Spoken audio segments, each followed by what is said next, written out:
Nako po, ito maganda kong pag-usapan po at reaksyonan po mga kabida po. Tila tutol ito kong si Pangulo Ferdinand Bongbong Marcos po mga kabida. Dito ho sa plano hong baguhin po ng Senado ito hong kanilang rules o yung Senate rules po mga kabida para lang po i-accommodate ito kong mga senador na gusto kong bumoto outside the Senate mga kabida. Ibig sabihin yung online participation po. Okay? Kahit na wala kong physical presence po makabida yung mga senador, pwede pa rin silang mag-participate sa Senate session or even dito ho sa impeachment trial po ni Vice President Sara Duterte po. Naniniwala ho ang tumututol dito makabida na ang kanila hong pakay is para po kay Senator Bato de la Rosa at para dun ho sa mga senador na posible hong makulong dahil sa mga kasong plunder mga kabida na kinakaharap. Okay, kasama na po dito ito hong si Senator Jinggoy Estrada mga kabida na bago lang po kahapon meron na pong inilabas na arrest warrant ang Sandigan Bayan laban po sa kanya mga kabida po. Eto, babasahin ko lang po ito hong article po ng News 5 po hamon kay Senator Bato mariing tinutulan ni President Bongbong Marcos ang itinutulak na pag-amyenda sa Senate rules para payagan ang online appearance para sa mga absent na senador. Okay? Ayon mismo sa Pangulo, posibleng isinusulong lang ito para paboran si Senator Bato de la Rosa. Okay? Ito yung sinabi po ng Pangulo po mga kabida po. Simple lang ang question, dapat bang bumoto ang senador kung hindi siya sumipot? Sa aking palagay, hindi dapat, saad ng Pangulo sa isang press briefing ngayong Biyernes, meaning kahapon po ito, mga kabida, May 29. Ayan. So, magko-comment po tayo dito, po. Okay, unang-una po, ano ba ang karapatan po ng Pangulo para tutulan itong gawain po ng listatura po, mga kabida? Kung tutuusin, hindi ho dapat manghimasok po ang Pangulo dito, Dahil ang Pangulo po makabida ay nasa executive branch. Okay? Separate po ito mula sa legislative branch po, makabida. Okay? Hindi ho pwedeng panghimasukan ng executive branch yung mga gawain po, dyan po sa legislative branch, makabida. Dahil co-equal body po ito. Co-equal branch. Mga kabida po. Independent ito hong legislative branch dito ho sa executive branch. Okay? Vice versa po, mga kabida. Okay? So, dapat hindi ho manghimasok po ang Pangulo ho dito. Kahit na sabihin po niya, ayaw ho niya na mangyari yung Senate rules, pero dapat hindi ho niya ipahayag yan in public Kasi, ang impression kasi dyan, mga kabida, na gusto ho niyang kontrolin itong legislative branch po, mga kabida. Lalong-lalo na po, itong Senado. Kaya nga, itong masigasig na tangkang kudita ng minority bloc dyan po sa Senate, meron pong mga nagdududa na pakana daw ito ng Malacanang Okay? Mga kabida, po. Mas lalong obvious ngayon na mismo ang Pangulo po nagsalita, mga kabida, at tinututulan itong pagbabago po ng Senate rules na kung tutuusin po, wala po siyang pakialam dapat dyan, mga kabida. Kasi internal rules yan, internal affairs ng Senado yan, mga kabida. At wala kong pwedeng manghimasok dyan, mga kabida. Kahit na po, itong House of Representatives, hindi po pwedeng manghimasok, mga kabida, sa affairs po ng Senado. Okay? Kung gugustuhin man po ng majority bloc na baguhin po yung kanilang Senate rules, wala akong pakialam po dapat yung outsiders dito. Okay? Mga kabida po. Diba?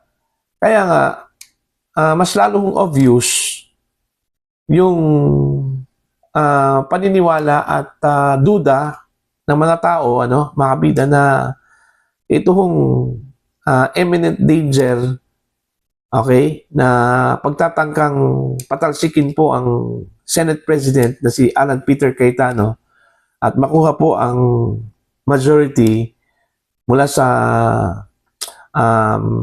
kasalukuyang majority po ngayon, mga kabida, ay posibleng nasa likod dito ay yung Malacanang, mga kabida. Yun yung pagdududa lang po, mga kabida.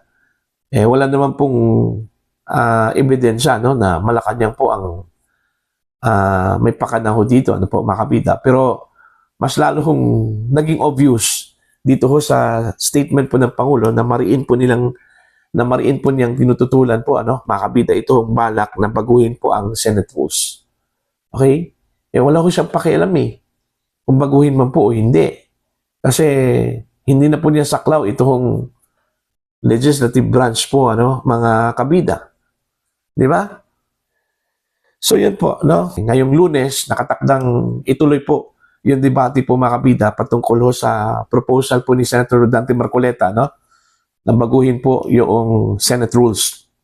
Kasi hindi natuloy nung Martes po ng hapon, mga kabida, dahil ho, nag-walk out itong minority block. So, hindi ho pwede nilang ituloy yon, considering hindi na po sila quorum. Wala na pong quorum during that time So, ipinagpaliban po hanggang Monday. So, abangan po natin to, mga kabida, kung matutuloy man po. Or, baka naman po, magbago na po ang leadership po ng Senado, mga kabida, dahil ho sa nangyari ho this weekend. Alright? Meron kasing ipinalutang po, mga kabida, ito hong si Senator Erwin Tulfo na meron ng dalawang mga senador, mga kabida, na posible hong lilipat mula sa kasalukuyang majority papuntang minority block, mga kabida, po. Okay, ang ginawang rason is dahil daw sa nangyari sa mga nagdaang linggo, dyan po sa Senado. Pero I doubt kung about the Senate incident po, yung meron pong gulo at meron putukan na nangyari po, ang dahilan, mga kabida, po. Duda ko po kahit na yung ilang mga netizens po, duda po na baka dahil sa nangyari po kay Jinggoy, mga kabida, okay, yung bigla kong paglabas ng arrest warrant laban po sa kanya yung dahilan. Baka itong dalawa po natakot. Okay? Natakot na baka kung gaano kabilis yung pacing po ng kaso po ni Jinggoy, baka ganun din sa kanila, mga kabida. Okay? Wala naman pong pinangalanan po itong si Senator Erwin, pero duda po ako, mga kabida, ng kanyang tinutukoy po ay ito si Senator Chis Escudero at saka si Senator Joel Villanueva po, mga kabida, dahil sila lang pong dalawa, mga kabida, okay? Maliban po kay Marcoleta, meron pong kinakaharap na investigasyon dyan po sa Office of the Ombudsman At posibleng plunder po ang irerekomendang kaso po, mga kabida, kung sakali mo po magkaroon na po ng resolution yung investigasyon po ng Ombudsman laban sa kanila, mga kabida. At kung magkaganon, baka matulad po kay Senator Jinggoy na napakabilis po, mga kabida, yung pacing, Okay? Mga kabida na po. Kung maalala po ninyo, meron pong isiniwalat po itong si Senator Ping Lacson, mga kabida, na 2 warrant of arrest daw ang ilalabas bago mag 48 hours. Okay? At yung isa, halata na si Jinggoy, para kay Jinggoy. Pero yung isa po, mga kabida, medyo duda pa ang ilan. Kung sino ba sa dalawa, Senator Joel o di kaya Senator Chis Escudero, ang posible hong aaristuhin, dahil sa paglabas mo ng arrest warrant mula sa Sandigan Bayan, mga kabida.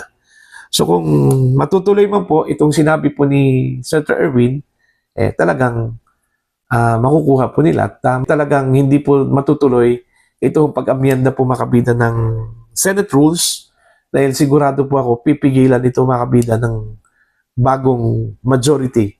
Kung matuloy man po itong dalawang mga senador na lilipat mula sa majority papuntang minority block po, mga kabida. Di ba? So yun lang po, kung hindi po makaboto itong mga senador na ito, dahil unang-una po, kailangan po ng physical presence, matatalo po. Ito hong majority po ngayon, mga kabida, sa botohan. Lalong-lalo na po, kung tatangkain po, mga kabida, ito hong palit ng leadership po ng Senado, mga kabida. Pero as to the voting, doon ho sa impeachment trial po ni VP Sara, mga kabida, mananatili pa rin contender, ano, ang kasalukuyang majority, kahit na po kulang na po sila ng 2 o 3, ano, mga kabida. Kahit 10 na lang ang matitira po dyan po sa kasalukuyang majority, dahil unang-una po meron pa ring posibilidad na ma-acquit si Sara Duterte, ano? Kasi ang required number is 9. 10 po sila ngayon. Kung sakali man po matuloy itong 2 mga senador na lilipat, mga kabida, papuntang minority block. Diba? Diba 13 sila lahat, including Bato. And since nawala po si Bato, hindi na po nagpakita, so 12 na lang. Tapos meron pong lilipat daw na 2, papuntang minority, so 10 na lang, ano, mga kabida. And ang required number po ng acquittal is 9. So sumobra po sila ng 1. Okay? Yan po ang posibilidad. Pero as to the conviction, malabo na po. Okay, malabo na po yan, mga kabida, kasi 16 po ang required po, ano, for conviction ni Sara Duterte. 13 lang po sila kung lilipat itong 2 mga senador mula sa majority, mga kabida, papuntang minority block. So kulang po sila ng 3. Okay? At naniniwala ho ako, mga kabida, na after these 2, itong 2 senador na posibleng lilipat sa minority, wala na pong senador mula sa hanay po ni Senator Alan Peter Cayetano na babaliktad po, mga kabida, na po. Naniniwala po ako na solid na po. Ito na talaga yung solid group. Okay? Kasi itong 2 hindi man talaga itong mga Duterte allies sa totoo lang. Gaya ng sinabi po ni Senator Erwin Tulfo na hindi sila pro-Duterte, mga kabida. So, pwede hong makumbinse. Pero yung mga pro-Duterte, mga kabida, ay malabo po na makumbinsi yan, ano, mga kabida. Meron yung paninindigan May prinsipyo yan, ano, mga kabida. Including itong magkapatid na Villar. Alright? Mga kabida, ano po. So, yun lang po, ano, mga kabida, itong pagtutol po ni Pangulong Ferdinand Bongbong Marcos sa gawain po ng Senado, mga kabida, katulad na lang po dito ho sa proposal na baguhin po ang Senate rules, okay, hindi ho dapat gawin po ng Pangulo yan, mga kabida, ano po.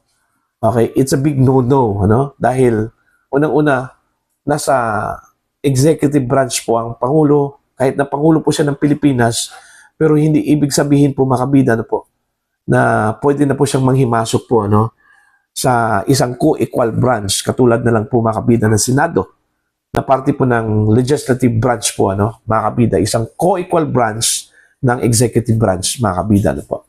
Para sa inyong opinion at pananaw po, ano, please comment down. Sa mga hindi pa po subscriber po sa akin channel, please subscribe. Just click the subscribe button, click the notification bell, click all para updated po kayong, mga kabida, sa aking mga uploads. Maraming salamat po sa inyo lahat.